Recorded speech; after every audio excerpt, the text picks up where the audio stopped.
대신하여 지신 십자가로 은혜 구하며 지금 나갑니다. 연약함 벗고 보혈 힘입어 겸손히 나갑니다. 날 대신하여 지신 십자가로 은혜 구하며 지금 나갑니다. 연약함 벗고 보혈 힘입어 겸손히 나갑니다. 길 잃은 자녀 기다리시네. 그 품에 날 부르시네. 내 모든 죄 대신 지고 가신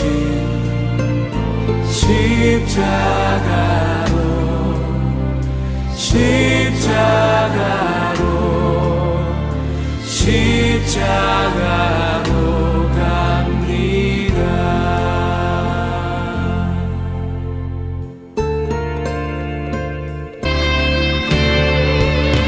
날 대신하여 지신 십자가로 은혜 구하며 지금 나갑니다.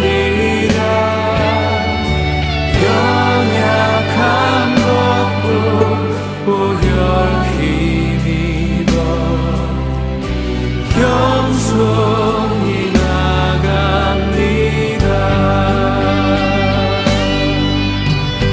길 잃은 자녀 기다리시네. 그 품에 날 부르시네. 내 모든 죄 대신 지고 가신 십자가로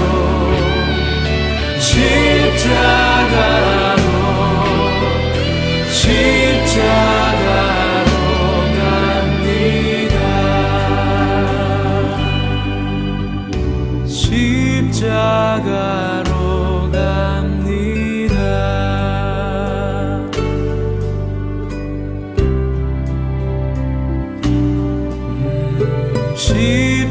십자가로 갑니다.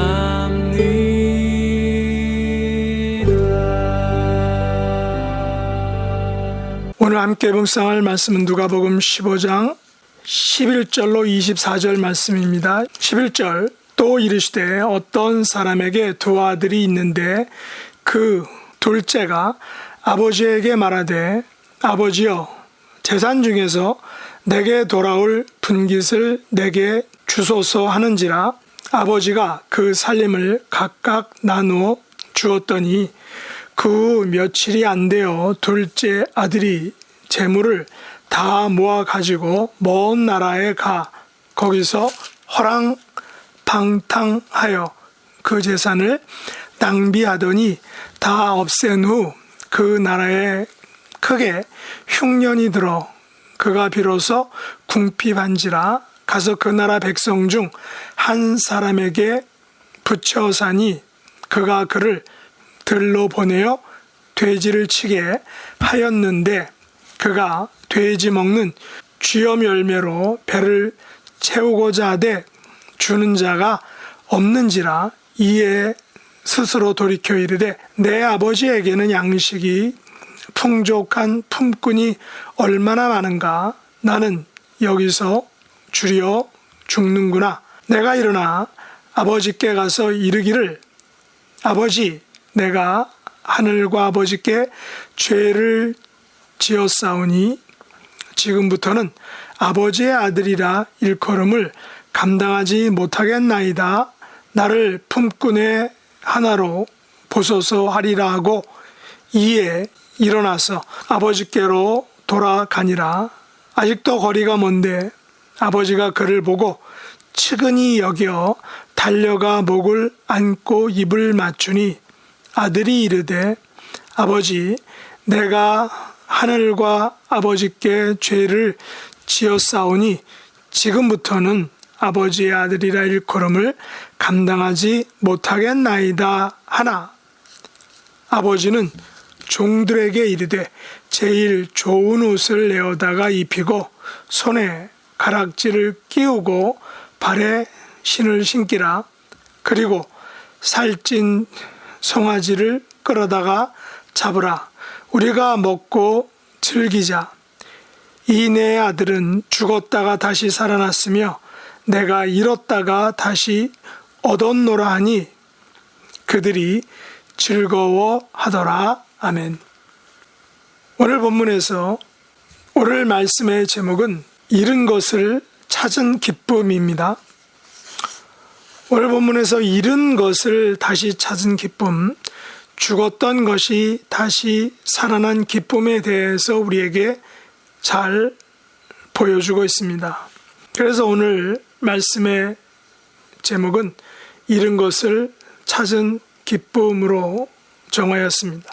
오늘 본문 24절로 오늘 본문 24절과 32절에 보시면 이렇게 기록되어 있습니다.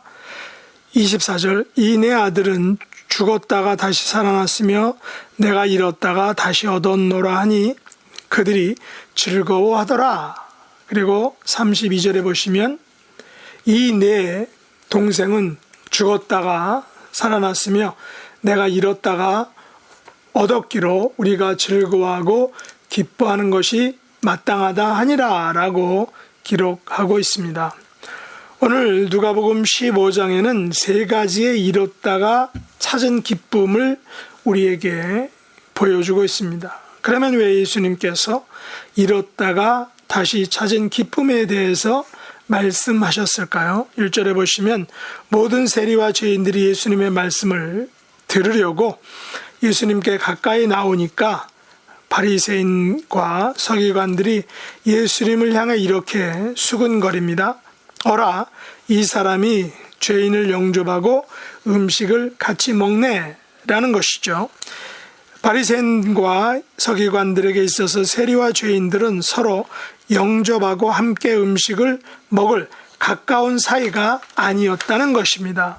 여러분, 복음의 시작은 서로를 영접하고 함께 음식을 나누어 먹는 데서 시작하는 것입니다. 교회 중에서 가정교회가 있는데 이들 교회에서는 불신자를 교회에 인도하기 전에 먼저 가정으로 인도합니다. 가정에서 초청하고 영접하여서 함께 음식을 나눕니다. 차를 마시죠. 함께 예배를 드립니다. 목사님이 예배를 인도하지 않고 아마 목자가 인도하는 것 같습니다. 그렇게 가정에서 예배와 찬양과 기도와 교제가 익숙해지면 비로소 불신자를 교회로 인도한다는 것입니다. 우리 교회도 불신자와 이웃을 영접하는 것을 기꺼운 마음으로 할 수 있기를 원합니다. 그들과 함께 먹고 마시고 어울리는 기회를 우리가 만들어야 한다는 것이죠. 당시 예수님께서 세리와 죄인들과 함께 먹고 마시고 어울리셨던 것은 잃어버렸던 사람들을 다시 찾기 위해서였다는 것입니다. 서로를 영접하고 먹고 마시고 어울리는 것이 단지 세상적 유익을 위함이 결코 아니었다는 것입니다. 그 속에는 예수님의 꼼수가 들어 있었다는 것이죠. 잃어버린 영혼을 다시 찾고자 하시는 그 꼼수, 영혼을 얻고자 하는 거룩한 꼼수, 바로 죽어 있는 영혼을 다시 살리시고자 하는 영적인 꼼수가 들어 있었다라고 우리가 볼 수 있는 것입니다. 2004년에 유학 와서 미국 교회들을 많이 보니까 대체적으로 4월 부활절 행사를 전도하는 기회로 삼는 것을 보았습니다. 평소 교회를 안 다니던 사람들을 이스터, 부활절에 교회로 초청하는 것입니다. 세례를 받게 하려고 오래전부터 초청카드를 만듭니다. 주일학교 행사들도 더불어 같이 준비합니다. 왜냐하면 부모가 올 때 그들의 자녀들도 같이 오기 때문에 그 이스터 행사는 어른과 아이들 모두의, 그래서 온 교회적인 행사가 되는 것입니다. 우리 교회도 이번 부활절을 맞아서 가족과 이웃과 친구들을 초청할 수 있기를 원합니다. 그러려면 지금부터 어떻게 초청할까를 고민하고 기도하고 계획을 세워 실천해야 할 것입니다. 그러면 왜 우리를 부활절에 친구를 초청해야 할까요? 그것은 예수님께서 보여주신 이런 것을 다시 찾는 기쁨을 맛볼 수 있는 좋은 기회가 되기 때문인 것입니다. 예수님께서는 세리와 죄인과 같은 잃어버린 사람들을 찾은 기쁨을 세 가지 비유를 통해서 구체적으로 알려주셨습니다. 첫째는 1절로 7절에서 잃은 양을 찾은 목자의 기쁨, 두 번째는 8절로 10절에서 잃은 드라크마를 다시 찾은 기쁨, 셋째 오늘 본문에서 잃은 아들을 되찾은 아버지의 기쁨에 대한 것입니다. 오늘은 잃어버린 아들을 되찾은 아버지의 기쁨만을 살펴보기를 원합니다. 어떤 사람에게 두 아들이 있었습니다. 그런데 둘째가 아버지에게 말합니다.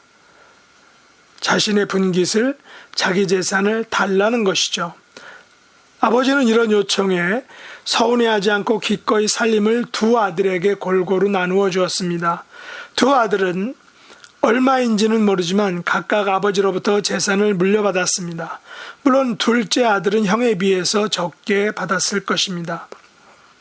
유대인들의 재산 분배 방법은 장자가 2배를 받는다는 것입니다.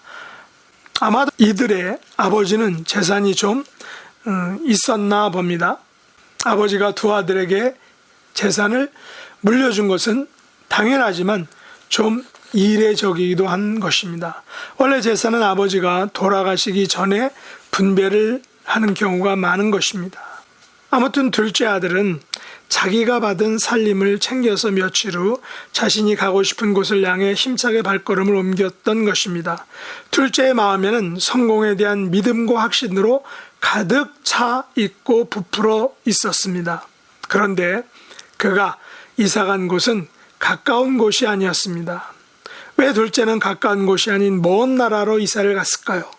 미국에서는 고등학교만 졸업하면 자녀들을 대학에 보낼 때 집에서 멀리 떠나 보내기도 합니다. 그러나 요즘은 경기가 안 좋아서인지 자녀들이 멀리 가지 않고 집 가까운 데서 학교를 다니고 또한 직장을 다니고 그래서 부모님 집에서 먹고 자고 다닌다는 것입니다. 먹고 자고 공과금 내는 것을 웨이브 받으면서 고생을 하지 않고 학교를 다니는 것이죠. 물론 집에서 다니면 자립심이 약해지기도 합니다. 독립심이 약해지는 것이죠. 부모님 소중한 것을 그래서 결국 알지 못하게 되는 것입니다. 한국에서 남자들이 군대에 다녀와야 어른이 되듯이 미국에서는 젊은이들이 대학을 멀리서 다녀야 먹는 것, 빨래하는 것, 입는 것 등 자립적인 삶이 생기는 것입니다. 그런데 요즘 이들이 부모로부터 멀리 가지 않고 집에서 편하게 다니는 것입니다. 이들을 가리켜서 캥거루족이라고 이렇게 말하기도 합니다. 그런데 이 둘째가 문제가 생겼습니다. 13절에 보니까 둘째는 먼 나라에서 허랑방탕하여 그 재산을 낭비하였던 것입니다. 얼마의 재산을 얼마 동안 허랑방탕히 썼는지는 정확히 알 수는 없습니다. 문제는 허랑방탕한 낭비의 삶은 그 재산을 모두 탕진하게 만들었다는 것입니다. 원래 쉽게 생긴 돈은 쉽게 없어진다는 말이 있는 것을 우리가 알고 있습니다. 저의 경험으로 보면 둘째들이 욕심이 있고 요령도 피우고 잘난 척을 합니다. 제가 첫째인데 제 밑에 동생이 그렇고 또한 저의 둘째 아들이 그런 경향이 있는 것 같습니다. 혹시 여기에 둘째 분들이 듣고 일어날지 모르지만 제 경험으로는 그렇다는 것입니다. 본문에 나오는 둘째는 장가를 들지 않아서인지 재산을 탕진했습니다. 먼저 결혼을 시켜서 재산을 부인이 관리하게 했다면 어땠을까요? 아마도 먼 나라에 가서 사업을 한번 하려고 거금을 투자했는데 경험 부족과 현지 사정에 눈이 어두워서 말아먹었을지 모릅니다. 아니면 삼손처럼 여인의 치마폭에 쌓여서 가지고 온 재산을 다 뜯겼는지도 모르는 일입니다. 하지만 어침대 겹친 격으로 재산을 다 날린 후에 그 나라에 크게 흉년이 들었던 것입니다. 경제가 안 좋게 된 것이죠. 흉년이 들었다는 것은 돈이 있어도 먹을 것이 없는 형편을 의미합니다. 소위 보릿고개를 넘어야 하는 것입니다. 14절 하반절에 보면 크게 흉년이 들어 그가 비로소 궁핍한지라 라고 말하고 있습니다. 둘째는 지금까지 흉년을 경험해 보지 못했습니다. 고향에서 아버지의 품에서 아버지가 경작한 곡식들을 풍족하게 먹었습니다. 또 저의 경험을 이야기하자면 이 둘째들이 힘든 일을 잘 하려 하지는 않습니다. 첫째들은 부모님을 가능한 한 잘 도와드리려고 합니다. 저도 고등학교 때부터 유학을 했는데 방학 때나 집에 있으면 부모님 일을 가능한 한 도와드렸습니다. 물론 농사일이었기 때문에 힘든 일이죠. 하지만 동생 도와준 기억이 잘 나지를 않습니다.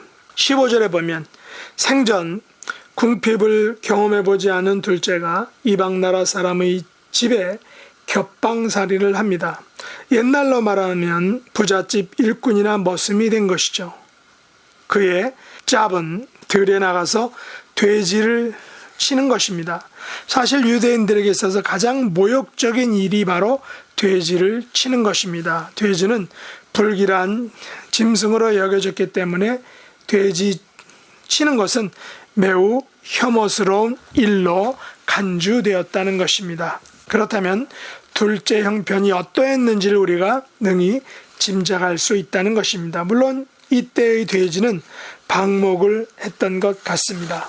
그렇다면 맛과 영양은 좋았을 것입니다. 그런데 둘째는 돼지가 먹은 쥐염 열매조차 먹을 수 없는 그런 열악한 처지였던 것입니다. 성경에는 쥐염 열매로 허기진 배를 채우고자 해도 주는 사람이 없었다라고 말합니다. 이 같은 사실은 둘째가 고향을 떠나고 아버지를 떠나고 먼 나라에 산다는 것이 그리 만만치 않은 것이며 그리 호락호락하지 않다는 것을 분명히 알려주고 있습니다. 여러분, 그리스도인이 하나님을 떠나 살고 교회 공동체를 멀리하고 신앙생활을 떠나 산다면 그 삶이 과연 행복할까요? 결코 그렇지 않다는 것입니다. 우리 그리스도인들은 하나님 안에서 또 예수님 안에서 성령 안에서 성경 안에서 그리고 교회 안에서 믿음의 공동체 안에서 살아야만 행복한 것입니다. 오늘 본문 17절로 19절은 하나님을 떠나고 교회를 떠나고 가정을 떠난 둘째 아들의 고백입니다. 함께 읽어보겠습니다. 이에 스스로 돌이켜 이르되 내 아버지에게는 양식이 풍족한 품꾼이 얼마나 많은가? 나는 여기서 주려 죽는구나. 내가 일어나 아버지께 가서 이르기를 아버지, 내가 하늘과 아버지께 죄를 지었사오니 지금부터는 아버지의 아들이라 일컬음을 감당하지 못하겠나이다. 나를 품꾼의 하나로 보소서 하리라 라고 아들은 고백하고 있습니다. 아버지를 떠난 아들은 양식이 없어 주려 죽게 되었던 것입니다. 아버지를 떠난 아들은 아버지의 품이 얼마나 따뜻하고 소중한지를 비로소 알게 되었습니다. 아버지를 떠난 아들은 하늘과 아버지께 죄를 짓게 되는 것을 알았습니다. 아버지를 떠난 아들은 아버지의 아들이라 일컬음을 받는 소중한 그 직위, 소중한 자기의 포지션을 상실하게 되는 것을 알았습니다. 아버지를 떠난 아들은 더 이상 아들이 아닌 품꾼의 하나로 전락하게 되었던 것입니다. 여기서 아버지는 바로 우리의 하나님 아버지이십니다. 하나님을 떠난 사람은 주려 죽게 된다는 것입니다. 하나님을 떠난 사람은 죄악의 나락으로 떨어지게 되는 것입니다. 하나님을 떠난 사람은 하나님의 자녀와 백성이란 소중한 이 직분, 직위를, 스테이터스를 잃어버리게 되는 것입니다. 하나님을 떠난 사람은 아들이 아닌 품꾼으로 전락하여 불려지게 되는 것입니다. 이 철없는 둘째가 그나마 잘한 결정과 선택은 바로 자신의 잘못을 깨닫고 아버지께로 돌아가기로 작정한 것입니다. 예전에 누렸던 아버지의 품을 기억하고 아버지께로 발걸음을 되돌린 것입니다. 아버지께로 향한 것입니다. 물론 아들은 하늘과 아버지께 죄를 지었기에 아들이 아닌 단지 품꾼의 하나로 돌아가려고 했습니다. 다른 나라에서 살면서 갖은 고난과 배고픔과 천대를 당한 후에야 비로소 자기 자신의 존재가 아버지를 떠나서는 아무것도 아니다라는 사실을 알게 되었던 것입니다. 배고픔과 홀로 남겨짐의 고통을 맛본 후에야 비로소 아버지의 그늘이, 아버지의 품이 얼마나 안전하고 포근한가를 깨닫게 되었던 것입니다. 그리고 아들은 그 같은 포근하고 안전하고 풍성한 아버지의 사랑과 은혜를 다시금 뼈저리게 느끼고 체험하게 되었습니다. 고향 앞으로 하고 아버지의 집으로 달려가니 아버지께서는 아직도 거리가 먼데 아들을 보고 측은하게 여겨 달려오시는 것이었습니다. 나이 많으신 아버지가 어떤 모습으로 아들을 향해 달려갔을까요? 젊은이들처럼 순식간에 달려갔을까요? 아마도 노구의 몸을 이끌고 휘청휘청 넘어질 듯 말 듯 하면서 아슬아슬하게 아들을 향해 뛰어갔을 것입니다. 어쩌면 뛰어가다가 돌에 걸려 넘어지면 매우 심각하게 다칠 수도 있을 것입니다. 그러나 아버지의 마음에는 자신의 몸을 걱정할 마음의 여유조차 없었습니다. 왜냐하면 잃었다가 되찾은 아들이 저 앞에서 오고 있기 때문입니다. 아버지는 허겁지겁 달려가서 아들의 목을 덥석 안고 입을 맞추었습니다. 아들은 그런 아버지의 따뜻한 사랑을 대하자 이렇게 고백을 합니다. 아버지, 내가 하늘과 아버지께 죄를 지었습니다. 이제부터는 아버지의 아들이라 부르지 마십시오라고 고백을 합니다. 그러나 아버지의 귀에는 아들의 이 같은 말이 전혀 들리지 않았습니다. 왜냐하면 아들을 다시 되찾은 그 기쁨이 너무나도 컸기 때문인 것입니다. 그래서 아버지는 종들에게 이렇게 말합니다. 여봐라, 제일 좋은 옷을 내어다가 내 아들에게 입혀라. 여봐라, 제일 좋은 가락지를 내 아들의 손에 끼워라. 여봐라, 제일 좋은 신을 내 아들의 발에 신겨라. 여봐라, 제일 좋은 살찐 송아지를 잡아라.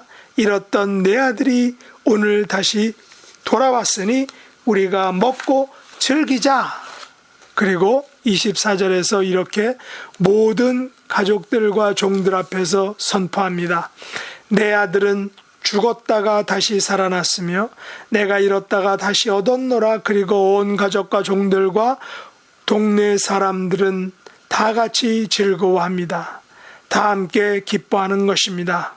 말씀을 맺겠습니다. 우리는 이런 것을 다시 찾을 때 매우 기쁘고 즐거워합니다. 예수님의 비유에 나오는 아버지는 잃은 아들을 다시 되찾은 기쁨을 우리에게 너무나도 구체적으로 자세히 보여주었습니다. 그러나 예수님께서 이 비유를 통해 보여주시고자 하는 것은 우리 하나님 아버지께서 저와 여러분들을 다시 되찾은 기쁨이 어떠하셨는지를 비유에 나오는 아버지를 통하여 알려주셨습니다.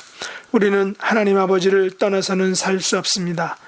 그러나 아직도 우리 주변에는 하나님 아버지 없이 사시는 분들이 많이 있습니다. 그분들은 둘째와 같은 것입니다. 탕자와 같은 것입니다. 자기 나름대로 무엇인가를 해보려고 하지만 결국 돼지 지연 열매조차 먹지 못하는 비참한 삶에 놓이게 되는 것입니다.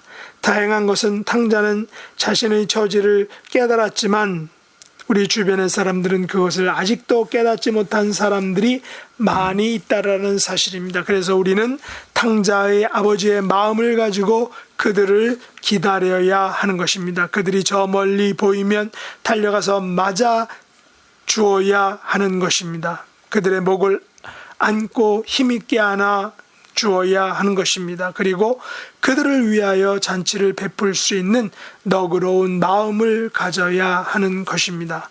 왜냐하면 그들은 잃어버린 사람들이기 때문입니다. 잃어버렸다가 되찾은 사람들이기 때문입니다. 그들은 하나님께서 다시 되찾으시고자 하는 불쌍한 영혼들이기 때문이다라는 것입니다. 잃은 것을 다시 되찾은 기쁨을 우리도 맛보기를 원합니다. 잃어버린 한 영혼이 하나님의 존귀한 자녀가 되는 이 기쁨과 잔치에 우리 모두 열심히 동참할 수 있기를 원합니다. 그래서 우리가 지난주에 작정한 태신자들, 그들을 위해서 기도하고 그들을 만나고 그들에게 예수님의 사랑을 전하는, 그래서 그들을 하나님 앞으로 인도하고 그들이 잃어버렸던 생명을 되찾는 놀라운 구원의 역사가, 새 생명의 역사가 우리의 삶을 통해서, 우리의 교회를 통해서 이루어질 수 있기를 예수님의 이름으로 축복합니다. 기도하겠습니다. 하나님 아버지, 저희들은 어쩌면 둘째 탕자와 같은 사람들이었는지 모릅니다. 그러나 하나님께서 그 탕자와 같은 저희들을, 아버지가 둘째 아들을 아끼고 기다리고 사랑하는 것처럼 우리들을 기다리고 인내해 주심으로 우리가 하나님께 나와 하나님의 존귀한 백성 되게 하심을 감사합니다.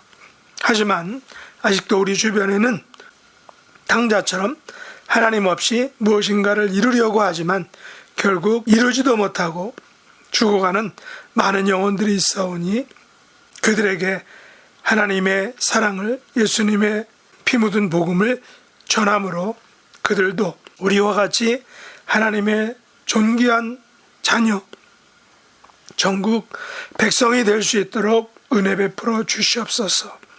이 일을 위하여 우리가 작정한 태신자들, 그들에게 하나님의 사랑, 예수님의 사랑을 우리가 전함으로 그들을 하나님 앞으로 인도하는 복된 전도자들이 될 수 있도록 은혜도 하여 주옵소서. 잃어버린 영혼에 대한 애타는 마음, 둘째 아들을 되찾고자 하는 그 아버지의 마음을 저희들에게도 허락하여 주옵소서. 예수님의 이름으로 간절히 기도드립나이다. 아멘.